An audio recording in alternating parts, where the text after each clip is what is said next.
Thank you, Mr. Chair. I'm urging this House to spend the high-speed rail money on what it's designated for, high-speed rail projects. Much of this money, or a good portion of it, was turned down by governors of other states. So I'm here as a representative of Michigan's 13th district. I want to go on the record right now of claiming that money because Michigan and Metro Detroit, the district that I represent, we need jobs that will be created by the high-speed rail project, jobs that will be created when that high-speed rail that links Detroit to Chicago is tied into a regional transit system around Metro Detroit. That's going to attract businesses all around that system. Companies and employers are more likely to stay in Detroit, move to Detroit, when they realize they can have close access to Chicago and other Midwestern areas. But jobs not only as an indirect result of this transit system and high-speed rail system, but by manufacturing the rails and the passenger cars that are going to be used. By creating jobs, that is the most effective way to create a long-term, resilient, enduring economy. And that's the best way to pay down our debt. I understand the point that we should allocate a funding source to provide funding to the flood victims.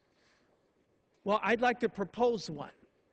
Over the last 10 years, this Congress has authorized the spending of over $50 billion, $50 billion, that's with a B, in economic aid to Afghanistan.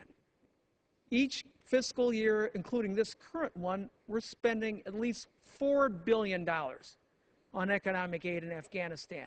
I'm proposing let's just take a share of the money we're sending overseas to help serve and protect people in another country. Let's redirect American tax dollars back to serve Americans. And that's my fundamental point. It's this. We need to be more conservative with our tax dollars. Yes, there's needs all around the world, but our people need help right here. This budget choice that we're faced with right now underscores that. This is a choice that we should not have to make. We shouldn't have to choose between serving flood victims and providing the long-term jobs that we need in Michigan and Metro Detroit through high-speed rail. You know, there's another fairness issue. Folks, where I live, the auto capital of the world, they can't afford an automobile because of the high cost of automobile insurance. They need high-speed rail and the synergy it'll create with mass transit. So again, I urge you, let's use this money for its intended purpose, to ultimately create jobs. That's the best way that we can pay down the federal debt, and also it's the principle of it. In these tough economic times, let's redirect American tax dollars to serve Americans. High-speed rail in America will create jobs and make a difference for our people, a positive difference. I yield back my time. The gentleman yields.